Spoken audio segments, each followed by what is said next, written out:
നമസ്കാരം, ഞാൻ ഹരിത chess Kodungallur. June 1 തീയതിയിലത്തെ Kodungallur വടക്കേ നടയിലുള്ള എൻ്റെ സ്റ്റുഡിയോയിൻ്റെ അടുത്തായിട്ടുള്ള ഒരു ഭാഗമാണ്. ഇന്നത്തെ കൊടും മഴയാണ് കാണുന്നത്. നല്ലൊരു മഴയാണ്. അരമണിക്കൂറോളം നിന്ന് പെയ്ത ഒരു മഴയാണ് ഉണ്ടായത്. ആ മഴയത്ത് ഞാൻ കുറച്ച് ആ ഒരു മഴയുടെ ഫീല് ചുമ്മാ ഒന്ന് എടുത്തതാണ്. എല്ലാവരും കാണണം. വളരെ ഇഷ്ടപ്പെട്ടു നിങ്ങൾക്കെന്ന് ഞാൻ വിശ്വസിക്കുകയാണ്. ഇതുപോലുള്ള അപൂർവമായ സംഭവങ്ങൾ വരുമ്പോൾ എനിക്കത് ഇതുവരെ ഷൂട്ട് ചെയ്യാനും യൂട്യൂബിലിടാനും ഒക്കെ ഒരു ഇഷ്ടമാണ്. അതിൻ്റെ പേരിലാണ് ഞാൻ ഇതിട്ടിരിക്കുന്നത്. വടക്കാണേക്കിലുള്ള ഗ്രീൻ സൂപ്പർ മാർക്കറ്റിൻ്റെ ഫ്രണ്ടിലാണ് ചെന്ന് അവസാനിക്കുന്നത്.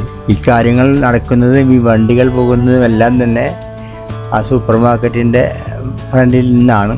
അതുകൊണ്ട് തന്നെയാണ് അവിടെ വെച്ചിട്ട് ഗ്രീൻ സൂപ്പർ മാർക്കറ്റിൻ്റെ മുമ്പിൽ വെച്ച് എനിക്ക് ഈ വീഡിയോ ഫിനിഷ് ചെയ്യാൻ കഴിഞ്ഞത്. ഇഷ്ടപ്പെട്ടാൽ നിങ്ങൾ സബ്സ്ക്രൈബ് ചെയ്യണം, ലൈക്ക് ചെയ്യണം.